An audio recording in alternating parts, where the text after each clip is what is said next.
Hi, it's Sylvester, and I experienced a psychotic breakdown that lasted years. So while I am not an expert in mental health or psychosis, I do have some firsthand experience with mental health problems and psychosis. So I have a few things to say. I had a friend ask me not too long ago what she should do if her friend is experiencing a psychotic breakdown. And I didn't have an answer. So I have thought about it and thought about it some more, and I've come to realize one thing, which is that when I was experiencing psychosis, there was really nothing anyone could say to make me believe that what I believed was untrue. Because to me, it was real, to me, it was happening, and it didn't matter if somebody stared me in the eyes and said, "You are crazy, none of this is happening." Like, that would just make me double down. That would make me defensive. That would make me believe it even more. And that would make me think that the person who is telling me it wasn't real was in on it and somehow involved with the thing that I thought was happening. So, hands down, one of the worst things you can do if somebody comes to you telling you that they are experiencing some kind of psychosis is to tell them that what they believe isn't real. Now, I am not saying that you should tell them that what they believe is real. You should absolutely not do that either. You should not say, "Yes, what you think is happening is actually happening. This is real. I believe you." That is also not the right thing to do. So again, you're thinking, well, then what should I do? Well, I was thinking about the people who I told. When I told people about the psychosis I was experiencing, when I told them about the things that I believed were happening, the thing that I got was silence. Like, I told this one friend, he was the first person I ever really opened up to other than my camera and YouTube about what I thought was happening. And he just looked at me like I had two heads, and he just said nothing. He was clearly scared because I was experiencing psychosis, and that freaked him out because I was removed from reality. And so he just stood there and said nothing, and this really hurt me because it made me feel like I was being judged, and nobody wants to feel like they're being judged.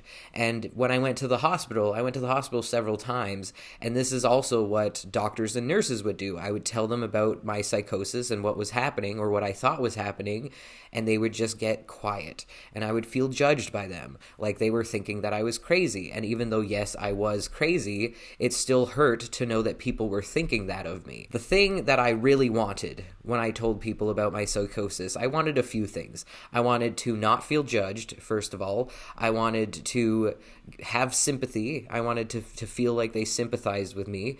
And I wanted to talk about it. I wanted somebody who would listen, because I thought there were all these crazy things going on, and nobody would take the time to listen to what I had to say. And even though what I had to say was completely unhinged craziness, to me, it was real. And so I just, if something really awful is happening to somebody, they want somebody to listen to what they have to say and to give them sympathy. So if I went up to one of the psychiatrists that I saw in the hospital and I told them, "This is what I'm experiencing, this is what I think is happening," it would have been nice if they said something like, "Wow, I'm really sorry. That must be really scary for you."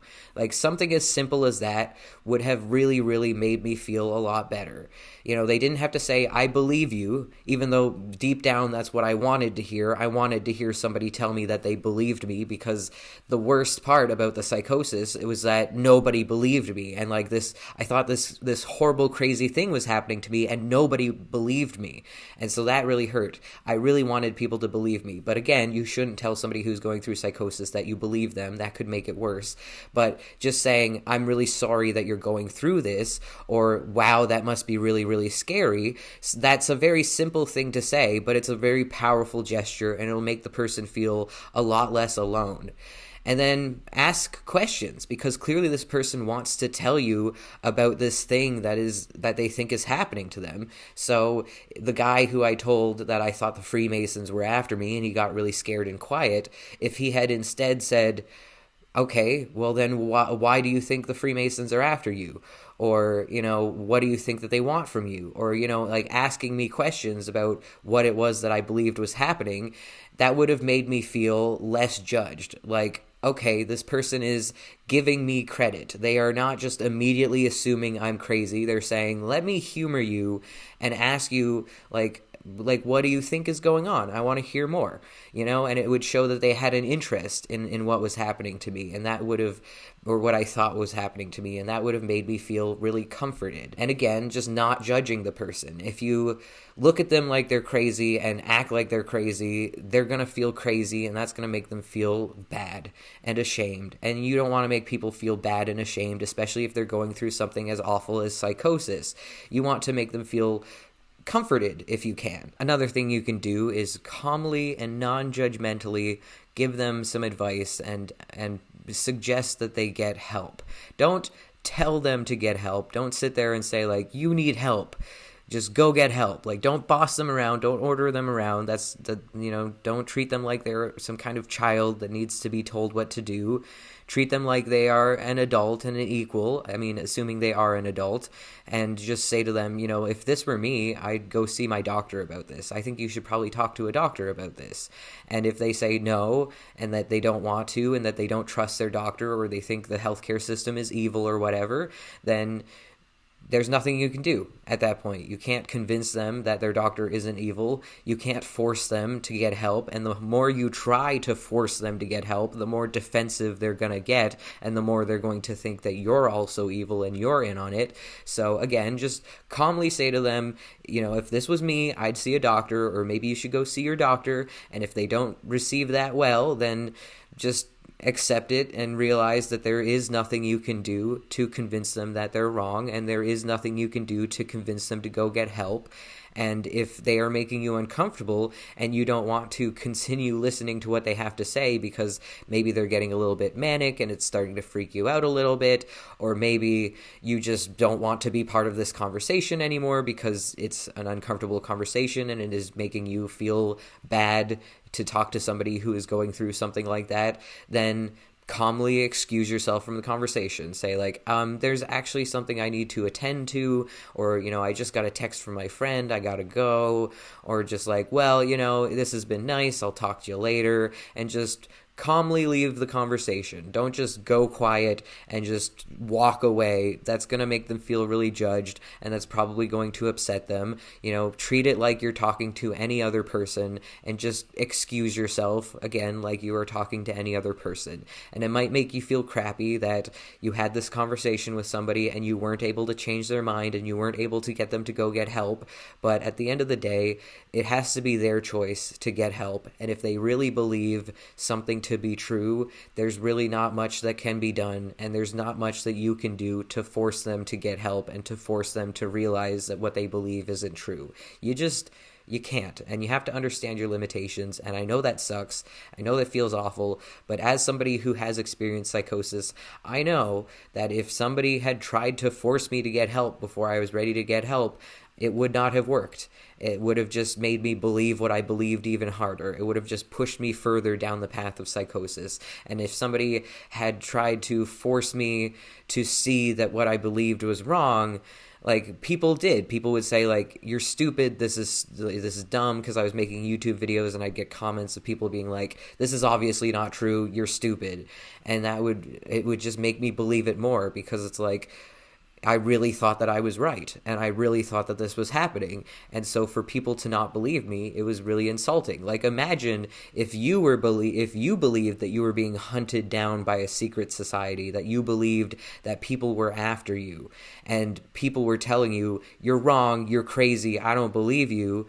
It would just make you feel incredibly alone and incredibly frustrated, because it's like, why can't anybody see that this is happening? Like, why can't anybody acknowledge that this is what's going on? Why will nobody believe me? Why will nobody listen to me? Like, it's incredibly frustrating and incredibly isolating. So again, don't tell them that they're wrong. Don't try to force them to get help. Don't judge them.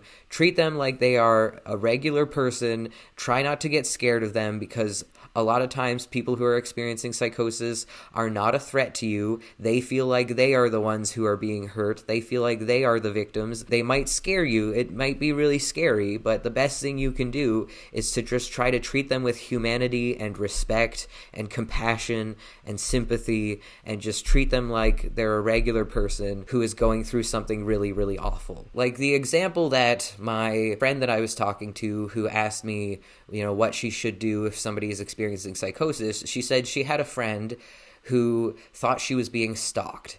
And it was all in her head, but she really believed that she was being stalked by somebody. And in that instance, I would say, first of all, again, say, wow, that's really scary, and I'm sorry that you're going through this. Treat it like you would treat it if somebody was actually being stalked. Because even though you know this person is not being stalked, they don't know that. To them, it is really happening. So say, like, okay, have you tried to call the police? Ask them questions.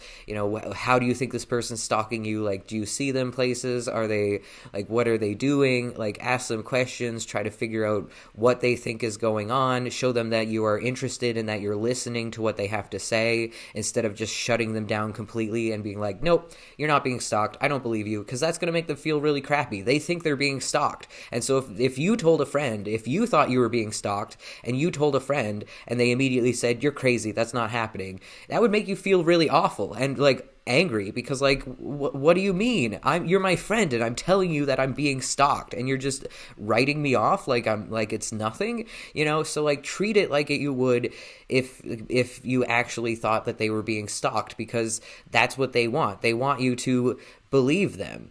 And even if you don't believe them, and you don't have to straight up tell them, I believe you, but act like you believe them, because that's going to make them feel reassured, and that's going to make them feel heard. It'll make them feel comforted knowing that their friend is actually interested and that their friend actually wants to help them. It's like if your friend was actually being stalked. You'd probably say, well, how can I help?